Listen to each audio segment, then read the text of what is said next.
அறிவாலயத்தில் இருந்த திமுக நிர்வாகிகள் வீட்டிற்கு சென்றிருக்கிறார்கள். இந்த நிலையில் காங்கிரஸ் தற்போது அதாவது வீதியிலே நிற்கக்கூடிய ஒரு அவல நிலைக்கு தள்ளப்பட்டிருப்பதாகவே தகவல் வெளியாகி இருக்கு. திமுக கூட்டணியில் இறுதியாகிவிட்டதாக பல்வேறு தகவல்களை காங்கிரஸ் கட்சியை சேர்ந்த சிலரும் திமுகவினுடைய உடன்பிறப்புகளும் பரப்பி வந்த நிலையில் அப்படி ஒன்றும் பொது உடன்பாடு எட்டப்படவில்லை என்று காங்கிரசினுடைய குறிப்பாக மாநிலங்களவை உறுப்பினராக இருக்கக்கூடிய மாணிக்கம் சாகு தனது ட்விட்டர் பதிவிலே தெளிவாக குறிப்பிட்டிருந்தார். அப்படி எந்த முடிவும் எட்டப்படவில்லை, இதெல்லாம் தவறான தகவல் என்று குறிப்பிட்டிருந்தார்.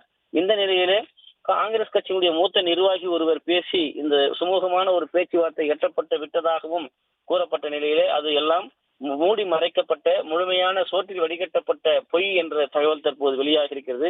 கூட்டணி தொடர்பாக அகில இந்திய காங்கிரஸ் தான் முடிவு செய்ய வேண்டும். குறிப்பாக அகில இந்திய காங்கிரஸ் தலைமையில் இருக்கக்கூடிய சோழங்கன் மற்றும் கே.சி. வேணுகோபால் போன்ற பொறுப்பாளர்கள் மத்தியிலே தொகுதி பங்கீடு குறித்த பேச்சுவார்த்தை முடிந்த பிறகு அவர்களோடு கையெழுத்தான பிறகு அந்த ஒப்பந்தங்களை ஊடகங்களுக்கு காட்டுவதற்கான வாய்ப்புகள் சாத்தியக்கூறுகள் இருக்கிறது. ஆனால் அப்படி ஒன்றும் தற்போது நடைபெறவில்லை.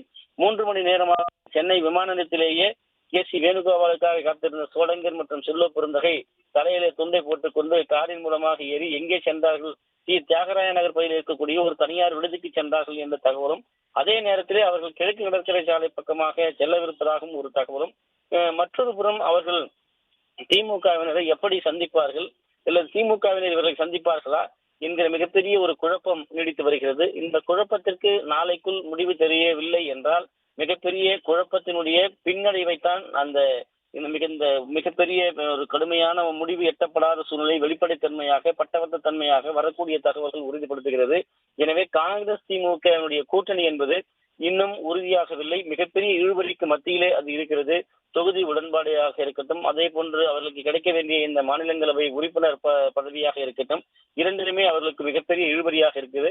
ஏற்கனவே காங்கிரஸ் கட்சியினுடைய முன்னாள் தலைவராக இருந்த குறிப்பாக ராகுல் காந்தி தனது ட்விட்டர் பதிவிலே கூட ஸ்டாலினுடைய பிறந்த நாள் பற்றி பதிவிடுகிற போது ஏற்கனவே சகோதர ஸ்டாலின் என்று குறிப்பிடுவார். ஆனால் தற்போது ஸ்டாலினுக்கு வாழ்த்துக்கள் என்கிற ஒரு சாதாரணமான அடிப்படையிலேயே அவருடைய அந்த வாழ்த்து செய்தி என்பது இருந்திருக்கிறது.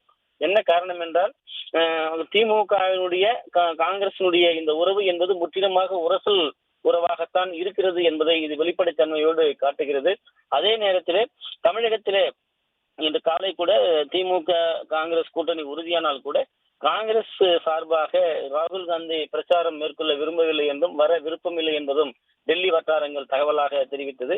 அதே நேரத்திலே பாண்டிச்சேரியிலே குறிப்பாக நடிகர் கட்சியோடு இணைந்து பிரச்சாரம் மேற்கொள்ள ஒரு திட்டம் இருப்பதாகவும் கூறப்பட்டது. இப்படிப்பட்ட பல்வேறு சிலந்தி வலை பின்னலாக இன்றைக்கு திமுகவுடைய கூட்டணி என்பது வெளியே வர முடியாமல் சிலந்தி வலைக்குள் சிக்கி தவிப்பது போல இந்த கூட்டணியுடைய நிலவரங்கள் இருக்கிறது. ஏற்கனவே இருக்கக்கூடிய அந்த கூட்டணிகள் இருந்தாலும் கூட மிக முக்கியமான ஒரு கூட்டணியாக அகில இந்திய அளவிலே காங்கிரஸ் கட்சி இருந்து வருகிறது.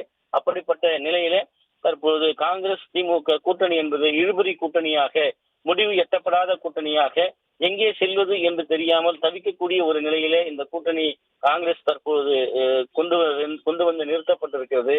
தற்போது அறிவாலயத்தில் இருக்கின்றவர்கள் கதவை மூடி வீட்டிற்கு சென்றிருக்கிறார்கள். தற்போது மேலிடத்திலே வரக்கூடிய கே.சி. வேணுகோபால் தனது விமானத்தை தவறவிட்டு விட்டதாக கூறுகிறார். இதெல்லாம் ஏற்றுக்கொள்ளக்கூடிய ஒரு பதிலாகவோ அல்லது மக்கள் மத்தியிலே இதெல்லாம் சரியான முறையில் சென்று சேரக்கூடிய சரியான பதிலாகவோ இல்லை என்பதைத்தான் இந்த முடிவுகள், இந்த தகவல் எல்லாம் பட்டவர்த்தனமாக வெளிச்சம் போட்டு காட்டியிருப்பது குறிப்பிடத்தக்கது. அபிஷேக்,